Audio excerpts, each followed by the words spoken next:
සාර්ථක වෙන්න ජර්නලින් කියන එක අත්‍යවශ්‍යයි කියන එක මම දන්නවා. හැබැයි මට ජර්නලින් කරන එක කොච්චර try කරත් ලේසි නෑ. ඒක හරිම බෝරින් වැඩක්. මේ කාරණාව කිව්වේ අපේ 11 ක්ලබ් එකේ එක්තරා සේවාලාභියෙක්. එයා ඒක කිව්වට පස්සේ මම ඔහුට යෝජනා කරා සහ පැහැදිලි කරලා දුන්නා ජර්නලින් කරන්න පුළුවන් මෙතඩ්ස් මොනවද ලෝකයේ තියෙන සහ කම්මැලි නැතුව ජර්නලින් කරලා සාර්ථකත්වයට යන්න පුළුවන් ක්‍රමවේද කියලා. ඒ කාරණාව එතන කතා කළාට පස්සේ මම හිතුවා මේක YouTube වැඩසටහනකට ගේන්න ඕනේ. මොකද ජර්නලින් ගැන ගොඩක් දෙනෙක් බොහෝ දේවල් සෝෂල් මීඩියා වල කතා කරනවා. හැබැයි සමහර යෝජනා කරන ජර්නලින් මෙතඩ්ස් අපිට කරන්න මුල් කාලේ එනර්ජි එකක් තිබුණාට පසු කාලිනව එනර්ජි එක නැහැ. අපි ග්‍රේට්ෆුල් ලා යම් දේවල් වලට ජර්නලින් කරන්න පටන් ගන්නවා, ග්‍රැටිටියුඩ් ජර්නලින් කරනවා.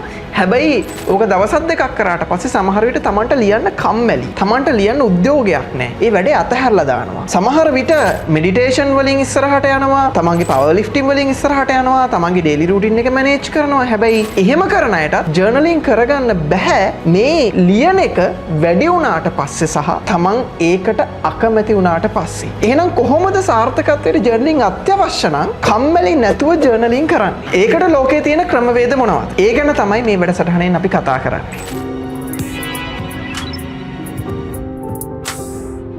කම්මැලි නැතුව ජර්නලින් කරන්න කලින් අපි මුලින්ම දැනගන්න ඕනේ ලෝකයේ ජර්නලින් කරන්න තියෙන මෙතඩ්ස් මොනවද කියලා. ගොඩක් අය හිතනවා ජර්නලින් කරන්න පුළුවන් එකම ක්‍රමවේදයකට විතරයි මේ ලෝකයේ ඇතුලේ ජීවත් වෙද්දි කියලා. අපේ ඩේලි රූටින් එක මැනේජ් කරද්දි කියලා. ඒක එහෙම නෑ. නමුත් ප්‍රශ්නේ අපිට ගොඩක් වෙලාවට උගන්වලා තියෙන එක ජර්නලින් මෙතඩ් එකක් විතරයි. ලංකාවේ ජනප්‍රියම ජර්නලින් මෙතඩ් එක තමයි ග්‍රැටිටියුඩ් ජර්නලින් කියලා කියන්නේ. අපි යමකට ස්තුතිවන්ත වෙලා ජර්නලින් කරනවා. දැන් මට හම් වෙලා තියෙනවා මගේ සමහර සේවාලාභීනුත් ඉඳලා තියෙනවා මගෙන් සේවය ගන්න ආපු. ඔවුන් කරන්නේ පොතක් අරගෙන තමන් ස්තුතිවන්ත වෙන දේවල්, තමන් ග්‍රේට්ෆුල් වෙන දේවල් ලියන එක. මේක සාමාන්‍යයෙන් සමහරු අත රිදෙනකම්ම ඔය පොතේ ලියන අවස්ථා තියෙනවා. සමහරු වාක්‍ය දෙක තුනක් ලියලා තමන්ගේ දවස දේවල් වලට ග්‍රේට්ෆුල් වෙන අවස්ථා තියෙනවා. තවත් සමහර අය විශ්වයට ස්තුති වේවා කියලා විතරක් ලියන අවස්ථා තියෙනවා. ග්‍රැටිටියුඩ් ජර්නලින් උනත් විවිධ මාදිලියෙන් විවිධ විදිහට කරන අය ඕනෑතරම් සමාජයේ ඉන්නවා. දැන් මේ ක්‍රමවේදය තමයි ලෝකේ ජනප්‍රියම, ලංකාවෙත් ගොඩක් වෙලාවට ජනප්‍රියම ක්‍රමවේදය බවට පත් වෙලා තියෙන්නේ. මේක තමයි වැඩිපුර ප්‍රොමෝට් වෙන්නේ. හැබැයි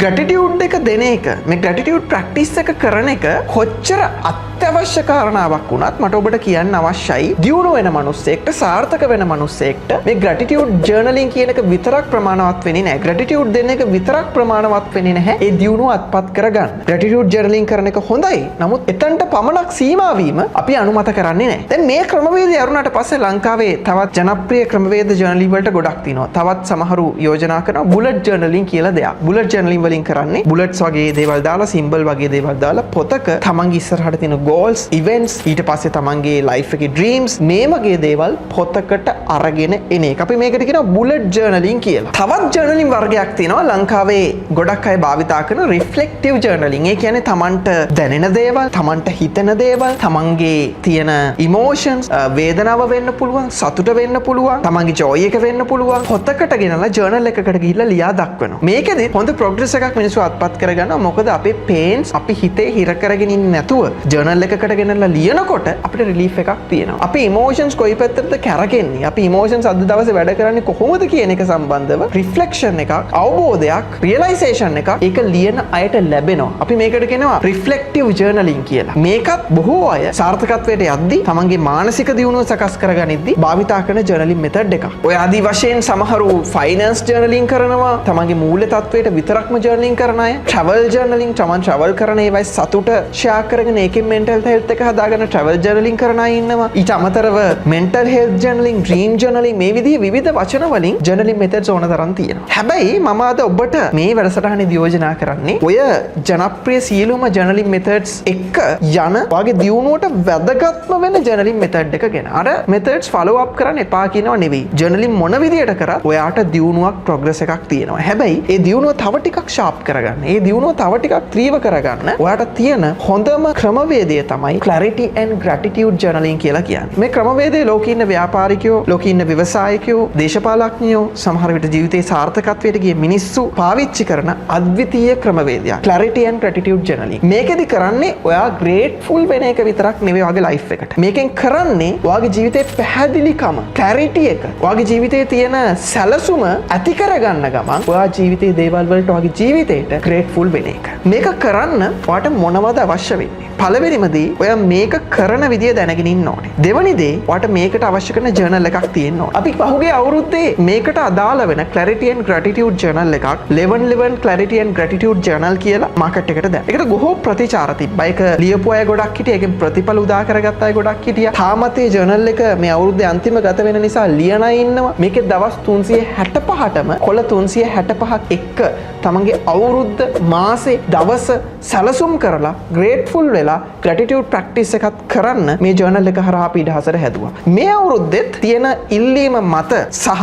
ගියවර තිබ්බ ප්‍රතිඵල මත අපි හිතුවා මේ ජර්නල් එක අපි මාකට් එකට මේ පාර දානවා කියලා. මගේ අතේ තියෙන්නේ අලුත් print එකෙන් ආපු 11 clarity and gratitude journal එක. ගිය අවුරුද්දේ වගේම මේ අවුරුද්දේ ගත්ත අයට වගේම මේ අවුරුද්දේ ගන්න බලාපොරොත්තු වෙන අයටත් මේ ජර්නල් එක මාකට් එකට දැන් ඇවිල්ලා තියෙනවා. මට ඔබට කියලා දෙන්න අවශ්‍ය මේ ජර්නල් එක මාකට් එකට ආව මේක මිලට ගන්න කියන කාරණාව නෙවෙයි. එතනින් එහාට ගියාට පස්සේ මොකක්ද මේ clarity and gratitude journal එකෙන් වෙන්නේ? මේක කොහොමද අපේ දියුණුවට පාවිච්චි කරන්නේ? කොහොමද මේක ලියන්නේ? ඔබ ජර්නල් එක මිලට ගන්න බලාපොරොත්තු වෙනවා නම් අනිවාර්යෙන් මේක සම්පූර්ණ කරන විදිහ, මේක ලියන විදිහ, ඒක ඔස්සේ දියුණුව හදාගන්න විදිහ ඔබ දැනගෙන ඉන්නම ඕන. මේ ජර්නල් එකට ගියොත් මම ඔබට කිව්වා මේකේ year plan එකක් තියෙනවා. අවුරුද්ද සැලසුම් කරන්න පුළුවන් goals ලියලා, තමන්ගේ ඊළඟ තියෙන අරමුණු ටික ලියලා, තමන්ගේ මාස ඉලක්ක ටික මොනවද කියලා ලියලා, තමන්ගේ finance එක plan කරලා මේ හැම දෙයකටම year planning section එකක් මේ journal එක ඇතුලේ තියෙනවා. දෙවෙනි part එක තමයි මේකේ monthly planning section එකක් තියෙනවා. ඒ කියන්නේ හැම මාසයකටම 2026 අවුරුද්දේ හැම මාසයකටම අදාළව හැම මාසයක්ම සැලසුම් කරන්න segment එක ගානේ මේ journal එකේ ඇතුළත් වෙනවා. ඒකත් ඔයාට මේකෙදි කරන්න පුළුවන්. ඊට අමතරව ඔයාගේ ජීවිතයේ ඉලක්ක මොන categories වලට කඩලාද ඒවා achieve කරගන්න ඕනේ. ඔයා මේ හදාගන්න ඉලක්ක වලට ඔයා යනවද කියලා කොහොමද progress එක check කරගන්න ඕනේ.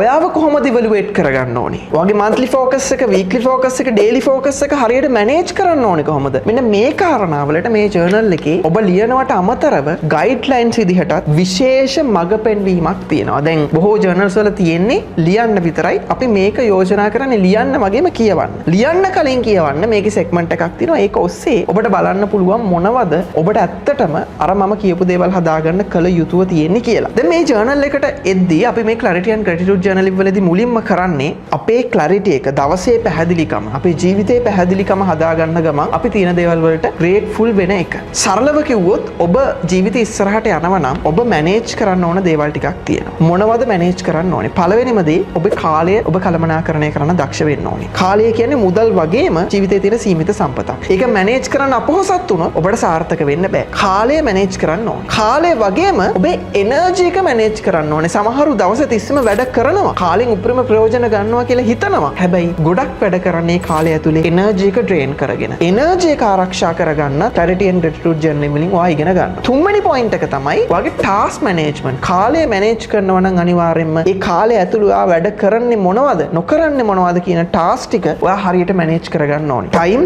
energy, task කියන resources තුන manage කරන එක තමයි මේ clarity and gratitude journal වලදී කරන්නේ. මේකේ පිටුවකට යමු වුණොත් ඔබට පේනවා මේ පිටුව ඇතුලේ daily planning segment එක තමයි අද අපි කතා කරන්නේ. මේකේ time blocking කියලා part එකක් තියෙනවා. time blocking කියලා part එකක් තියෙනවා. මේ time blocking part එකේදී කරන්නේ අපි අවදි වෙන තැන ඉඳලා නිදා ගන්න තැන දක්වා අපේ කාල වේලාවන් ගත වෙන්නේ කොහොමද? අපි දවසේ වැඩ කරන්න මොන time slot තියාගන්නේ කියන එක හරියට manage කරලා හරියට schedule කරගන්න එක. උදාහරණයක්, උදෑසන 5ට අවදි වෙනවා. ඊට පස්සේ 5 ඉඳලා 6 වෙනකන් ඔයා මොනවද කරන්නේ? 6 ඉඳලා 7 වෙනකන් මොනවද කරන්නේ? 7 ඉඳලා 8 වෙනකන් මොනවද? රෑ නිදා ගන්න වෙලාව යනකම් ඔයාලට time block කරන්න මේ journal එකේ segment එකක් තියෙනවා. මේක හරහා වෙන දේ තමයි මේ හැම time slot එකකටම ඔයා well focus වෙනවා. දැන් සමහර වෙලාවට අපිට තියෙන ප්‍රශ්නයක්, අපි 9 ඉඳලා 10 වෙනකන් කරන්න රාජකාරියක් යොදාගත්තා. හැබැයි ඒ වැඩේ විතරක් නෙවෙයි අපි කරන්නේ. අපි තව ගොඩක් වැඩේ කාල සීමාව තුළ කරන්න යන අන්තිමේදී ඒ පැයේදී කරන්න හිටපු වැඩේ සහ අනිත් සියලු වැඩ ඔයාලට කරගන්න බැරි වෙනවා. ඒක වෙන්නේ ඔයා දවසේ time blocking කියන එක හරියට නොකරන නිසා. time blocking කරොත් එහෙම ඔයාලට focus එක හැදෙනවා. මේ time එකේ මම මොනවද කරන්න ඕන. time blocking segment එක මෙතන තියෙනවා. ඊළඟ part එක තමයි තමයි ඔයාගේ දවසේ තියෙන ඇක්ෂන් ප්ලෑන් එක. අපි ඇක්ෂන් ප්ලෑන් එකේදී කතා කරන්නේ මොන වගේ ගෝල්ස් වලටද අපි යන්නේ. අද ඉලක්ක ගත්තොත් එහෙම ඔබට අද දවසේ තියෙන අපි නිකන් හිතමු ඔබට ව්‍යාපාරයේ සැලසුම් කරන්න තියෙනවා. ඔයාගේ ජොබ් එකේ වැඩ කරන්න තියෙනවා. ඔයාගේ යාළුවෙක්ට කතා කරන්න තියෙනවා. පාටි එකකට යන්න තියෙනවා. ඔබ මේ සියලු ඉලක්ක ඔළුවේ පුරව ගන්නේ නැතුව මේවා කැටගරයිස් කරන්න ඕනේ. ඔබට තියෙන මූලික ඉලක්ක අද දවසේ මොනවද? මූලික ඉලක්ක වලට පස්සේ තියෙන ඉලක්ක මොනවද සහ අත්‍යවශ්‍ය නොවන ඉලක්ක මොනවද කියලා. අපි මේක මේ ඇක්ෂන් ප්ලෑන් එකේදී කැටගරයිස් කරනවා A goals, B goals සහ C goals කියලා. A goals වලදී අපි කියන්නේ අද අනිවාර්යයෙන්ම කළ යුතු ඉලක්ක මේ ජර්නල් එකේ ඔබ ලියන්න. B goals වලදී අපි කියන්නේ අනිවාර්යයෙන්ම කරන්න ඕන ටයිම් එක තිබ්බොත් කළ යුතු දේවල් ඔබ B goals වල ලියන්න. C goals වලදී කියන්නේ අද කරන්න අවශ්‍ය නැති හැබැයි කාලයක් ලැබුණොත් අද කළ යුතු වැඩ මොනවා හරි තියෙනවා නම් C goals වලට ගේන්න. මෙන්න මේ විදිහට ඔබේ ඉලක්ක කැටගරයිස් කරගන්න එකත් මේ ජර්නලින් මෙතඩ් එක ඇතුළතදී කරන්න පුළුවන්. ඒකෙදි ඔබට පහසු වෙනවා මුලින් කළ යුතු දේවල් මොනවද අවසානයේට කළ යුතු දේවල් මොනවද කියන එක පැහැදිලිව තීරණය කරන්න. ඒ වගේම මම මුලදී පැහැදිලි කරා වගේ මේකේ gratitude corner එකක් තියෙනවා. gratitude corner එකේදී අපි grateful වෙන එක gratitude practice එක කරන එකත් කරනවා. හැබැයි අර gratitude journaling වලදී වගේ කොළ පිරෙනකන් අත රිදෙනකන් ඔයා ස්තුති වේවා කියලා ලියන එක නෙවෙයි මෙතනදී කරන්නේ. අද දවසේදී මොනවද ඔයාට තියෙන ඔයාගේ ජීවිතය ගැන සතුටු වෙන්න පුළුවන් දේවල් grateful වෙන්න පුළුවන් දේවල් නිදා ගන්න කලින් ඒක ඔයාට තියෙන්නේ මේ points තුනේ අද දවසේ grateful වෙන්න පුළුවන් points තුනක් ලියන්න දෙන. ඒ points තුනේ ලියලා නින්දට යන එක. ඒක හරිම simple practice එකක්. ඔබට කම්මැලිකමක් ඇති වෙන්නේ නැහැ. ඔබ උද්‍යෝගයේ ගිලිහෙන්නේ නැහැ. ඔබට මේක එපා වෙන්නේ නැහැ. හරිම simple විදිහට කරන්න පුළුවන් activity එකක්. මෙන්න මේ segments ටිකත් එක්ක තමයි clarity and gratitude journaling practice එක ඔයා කරන්න ඕනේ. මේකේ action plan එක සහ time blocking part එක අද හවස ඔයාට පටන් ගන්න පුළුවන්. අද හවස පටන් අරගෙන ඒක කරලා ඔයාද නිදාගෙන හෙට දවස perfectly ඔයාට start කරන්න පුළුවන්. ඊට පස්සේ හෙට දවස ඔයා දුවන ගමන් මේකේ හිතපු විදිහට වැඩ වෙනවද සැලසුම් කර විදිහට වැඩ වෙනවද කියන එක track කරගන්න පුළුවන්. සහ හෙට දවසේ end of the day රැට ඔයාට gratitude corner එකේ grateful වෙන්න පුළුවන් දේවල් ටික ලියලා නින්දට යන්න පුළුවන්. මේකේ වැදගත්කම තමයි මේක boring නෑ. මේක motivation එක drop වෙන වැඩක් නෙවෙයි. මේක ඔයාගේ life එකත් සැලසුම් කරගෙන දවසත් plan කරගෙන දවස align කරගෙන යන වැඩක් නිසා මේක කරද්දී ඔයාට දිගටම උද්‍යෝගය තියාගෙන journaling කරන්න පසුබිමක් හැදෙනවා. ඒ නිසා මම ඔබට යෝජනා කරනවා clarity and gratitude journaling පටන් ගන්න. 2025 අවුරුද්ද ඉවර වෙලා 26 අවුරුද්දට අපි ලම් වෙමින් ඉන්නවා. මේ වෙලාවේ 2026 ජනවාරි 1 වෙනිදා ඉඳලා දෙසැම්බර් 30 වෙනකම් ඔයාට මේ clarity and gratitude journaling කරන්න අපේ 11 clarity and gratitude journal එක වෙළඳපළට අලුත්ම මුද්‍රණයකින් නිකුත් වෙලා තියෙනවා.